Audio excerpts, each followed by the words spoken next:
ሰላም ጤና ይስጥልኝ ወገኖች እንደምን አላችሁ? እስኪ የዚህን የብርሃኑ አድማሴን ኑፋቄ አድምጠን እንመለስ። እኔ ኑፋቄ ነው ሆን ብሎ አውቆ አምኖበት ነው የተናገረው ብዬ ነው ማምነው ማስበው። እንዳይጸ ልሳን ወይም ተሳስቶ በስህተት ሳያውቀው ተሳስቶ ነው ብዬ አላምንም።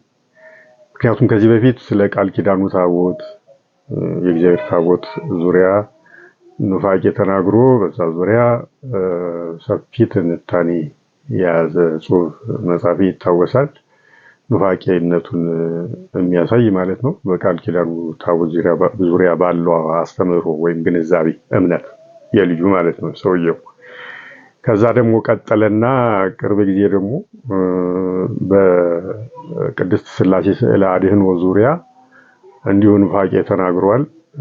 በዚህ አጋጣሚ እሱ ቪዲዮ ያላችሁ ሰዎች እፈልገዋለሁ ቪዲዮ ልሰራበት ወይም ጽሑፍ ልጽፍበት ስለምፈልገው በውስጥ መስመር እንድታቀብሉኝ ማጸናለሁ።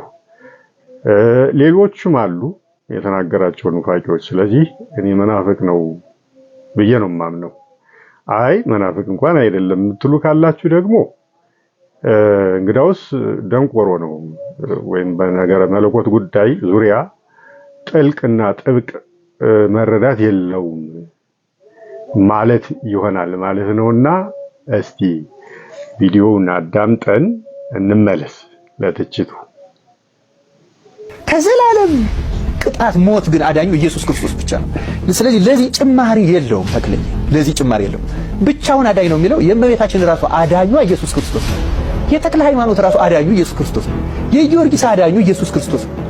የማን የሐዋርያት አዳኝ የፍጥረት ሁሉ አዳኝ ኢየሱስ ክርስቶስ ብቻ ነው። ለምሳሌ ብቻውን ይድናል የሚለው እኛም ብቻውን ኢየሱስ ክርስቶስ እንዳዳነ ነው ምናምን።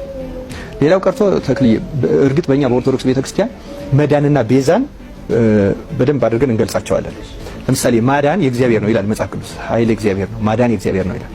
ማዳን የእግዚአብሔር ነው ማለት የአብም የወልድም የመንፈስ ቅዱስም ነው አይደለም? ተመልከተው።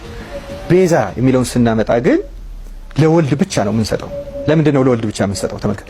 አዳምን ተክቶ የሰውን ስጋ ተዋህዶ ስለ አዳምና ስለ ልጆቹ በመስቀል ላይ የተሰቀለው ወልድ ነው እንጂ አብ አልተሰቀለም፣ መንፈስ ቅዱስ አልተሰቀለም። ስለዚህ ቤዛችን የምንለው ኢየሱስ ክርስቶስ ነው። ለዚህ ነው ቅድም ያልኩ ሊቀ ካህናት ሆኖ እኛን ቤዛ እኛን ተክቶ የሰውን ልጆች በሙሉ እነዚያም በሙሉ ያለፉትን ሊቀ ካህናት ተክቶ እስከ ዕለተ ምጽአት ያሉትን ተክቶ ሊቀ ካህናት ሆኖ የቆመው ኢየሱስ ክርስቶስ ነው።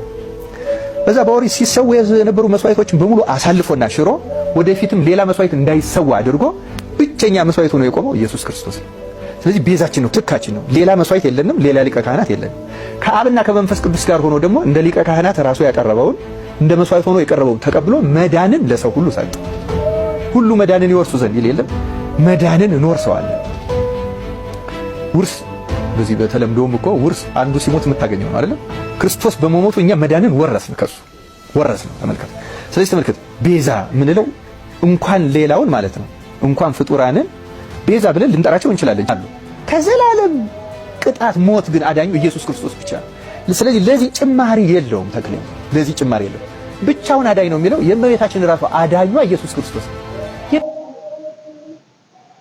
ሰማችሁት አይደል? የእመቤታችን የራሷ አዳኟ እርሱ ኢየሱስ ክርስቶስ ነው አለ። ከምን? ከዘላለም ሞት ቅጣት።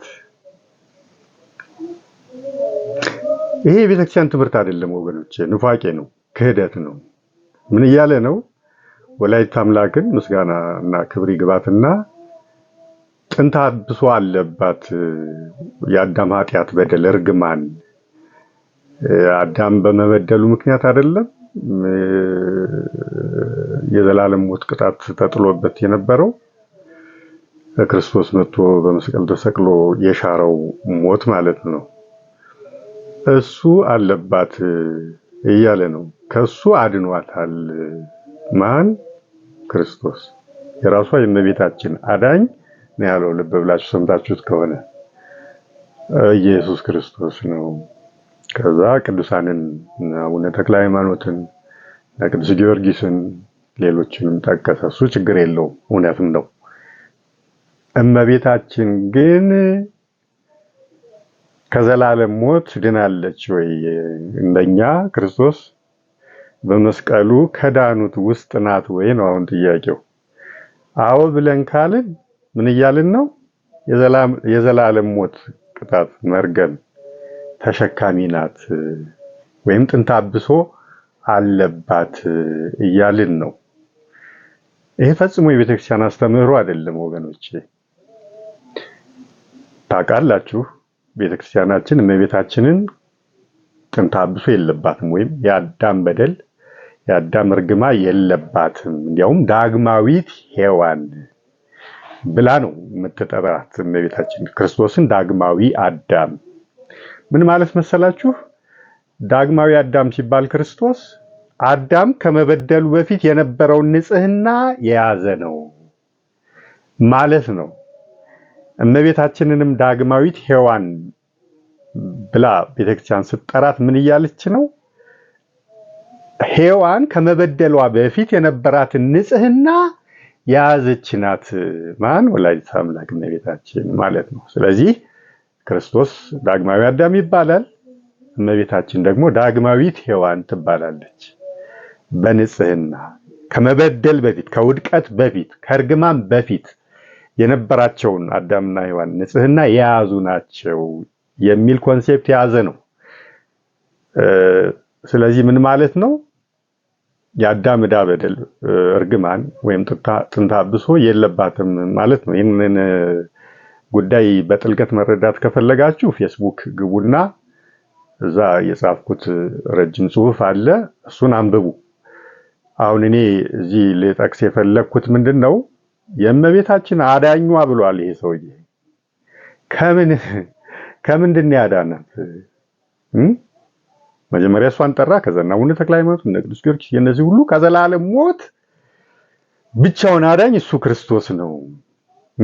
ከዘላለም ሞት ቅጣት ያዳነን እሷ ራሷ እመቤታችንም አንዷ አዳኝ ናት ነው። እንግዲህ ታዲያ ምኑን ዳግማዊት ሔዋን ሆነችው? ከዚህ ካዳናት ይሄስ ደግሞ የቤተክርስቲያን አስተምህሮ ነው ወይ? የት ቦታ ነው ቤተክርስቲያን ይሄንን ብላ የምታውቀው? እመቤታችንን ክርስቶስ ከዘላለማዊ ሞት ቅጣት አድኗታል፣ እንደኛ ከዳኑት አንዷ ናት ብላ ቤተክርስቲያን ያስተማረችው የት ቦታ ነው ነው የኔ ጥያቄ። እሱ ግን እንዲህ ብሎ ያምናል፣ ፈጽሞ ግን ሐሰት ነው። እመቤታችን ዳግማዊት ሔዋን ናት። በምን? በንጽህናዋ። ሔዋን ከመበደሏ በፊት የነበራትን ንጽህና የያዘች ናትና ክርስቶስም እንደዛው። ለዚህ ነው ወንጌል ክርስቶስን በዮሐንስ ወንጌል 1:14 ላይ ጸጋንና እውነትን ተመልቶ በእኛ አደረ ሲል ይገልጸዋል። ንጽህናውም ማለት ነው ያደፈ የጎደፈ ምንም ነገር እንደሌለበት ሲያጠይቅ ነው ይሄን የሚለው። እመቤታችንንም ቅዱስ ገብርኤል ባበሰራት ጊዜ ሉቃስ 1:28 ላይ ታገኙታላችሁ። ጸጋ የሞላብሽ ሆይ ነው ያላት። የጎደላት ጸጋ የለም ማለት ነው። ምልዕተ ጸጋ ናት ማለት ነው። ያደፈ የጎደፈ ምንም ነገር የለባትም ማለት ነው። ምክንያቱም ጸጋ በምላት ነው የያዘችው። ክርስቶስም እንደዛው ጸጋ በምላት ነው የያዘው እና ክህደት ነው ይሄ፣ ኑፋቄ ነው የምላችሁ። ዳሂፀ ልሳን ከሆነ ሰውየው ሳያውቀው ካለማወቅ ካለመብሰል የተነሳ የተናገረው ከሆነ ኑፋቄ ሳይሆን ምን ይሆናል ማለት ነው? ድንቁርና፣ በማያውቀው ነገር የሚቀባጥር ሰው ይሆናል ማለት ነው። እኔም ይሄን እንዲያደርግለት ነው የምመኘው። ይሄም ሆኖ ግን ንስሐ አለበት። ግን እኔ በሌሎቹ ትምህርቶቹ እንደተረዳው ሰውየው ተኩላ ነው፣ መናፍቅ ነው እና ይሄም አንዱ ኑፋቄው ነው ማለት ነው። እንግዲህ በቅርበት ያላችሁ ሰዎች እመቤታችንን ጥንተ አብሶ አለባት ብለህ ታምናለህ ማለት ነው ብላችሁ ጠይቁት። አረ የለባትም ካለ ታዲያ ከምንድን ነው ክርስቶስ እመቤታችንን ያዳናት ብላችሁ ጠይቁት። ከዘላለም ሞት አድኗታል ብለሃል። ይሄን ስትል እኮ እመቤታችንን አዳም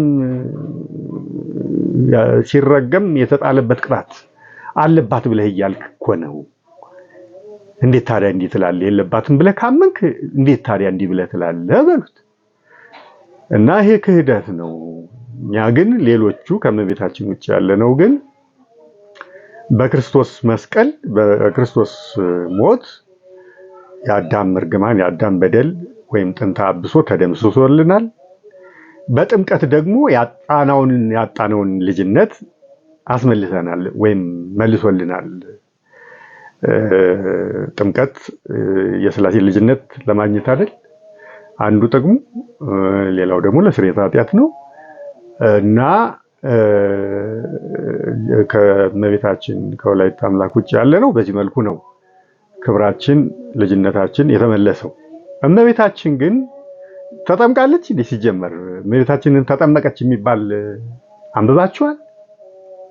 ለምንድን ያልተጠመቀችው? ልጅነቷ ስላልጠፋ ልጅነቷን ስላላጣች እኮ ነው።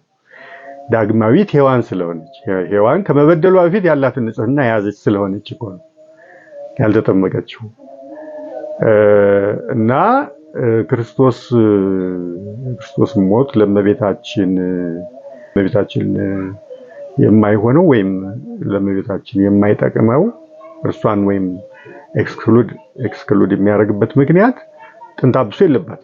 ስለዚህ የክርስቶስ ሞት ለእሷ አያስፈልጋት ስለሌለባት፣ እርግማኑ መርገሙ ስለሌለባት።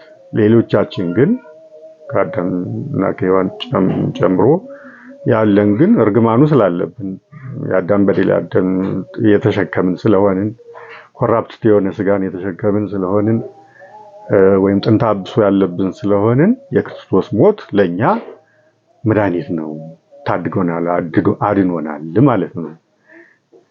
እናም ይሄው ነው። እስኪ ብዙ ነው እኔ ልልቀም ብል እያንዳንዱን እነዚህ ጥራዝ ነጠቆቹ እነ ያረጋል እነ ሄኖክ እነዚህ እነ ብርሃኑ አድማሴ ጉባኤ ተቀምጠው ሳያደላድሉ ራሳቸውን መምህራን ብለው ሰይመው የመጡ ጥራዝ ነጠቆችን ልልቀም ብል በአንድ ስብከታቸው ብቻ 3-4 በኑፋቄ ደረጃ ሊቆጠር የሚችል ነገር ማውጣት እችላለሁ። ዝም ብዬ እያለፍኩት ነው እንጂ። እና አሁን ይሄንን ቪዲዮ የት ነው ያገኘሁት መሰላችሁ? ቅድም ነው ብዙ አወራየሁትና ማን እንደለጠፈው ሳይ አባ እስጢፋኖስ ይላል። የደቂቀ እስጢፋ ተከታዮች ነን የሚሉ መጥተዋል አይደል? መናፍቃን የነሱ ገጽ ነው ቲክቶክ ላይ ከተለጠፈ 15 ሰዓት ይላል ፖስት ከተደረገ ቪዲዮ። ከዛ አዳምጠው ይሄ ነገር አለው እንግዲህ ምናልባት እነሱም እቺን አይተው ይመስለኛል የለጠፉት። እኛም ይላል ነገሩ እኛም ከዘላለም ሞት የዳነው በክርስቶስ ብቻ ነው፣ እሱ ብቻውን አዳኝ ነው እንላለን ብሎ ሪፈረንስ የሚያደርጋቸው መናፍቃኑን ነው። እንደ ትክክለኛ እንደ እውነተኛ ቆጥሯቸው ነው እኛም የሚለው። እንግዲህ ልብ በሉ፣ ኮንቴክስቱን ተረዱት። መናፍቃን ግን መናፍቃን ናቸው፣ ከሃዲያን ናቸው፣ የሐሰት ትምህርት አራማጆች፣ የሐሰት ትምህርት ተቀባዮች ናቸው። እኛም ሊባሉ የሚገቡ አይደሉም ሲጀምር። እኛም ይሄን ብለን ነው የምናምነው። እነሱ እንደ ትክክለኛ ሪፈረንስ እዛ ላይ ያስቀምጧቸዋል። እኛም እንዲህ ብለን ነው የምናምነው ሲል እንግዲህ ምን ማለቱ እንደሆነ ይገባችኋል። እና መናፍቅ ነው የምላችሁ ሰውየው። ይሄን ለማለት ፈልጌ ነው። ሼር፣ ኮፒ ሊንክ፣ ሪፖስት፣ ፎሎ ኤንድ ሰብስክራይብ እያደረጋችሁ አመሰግናለሁ።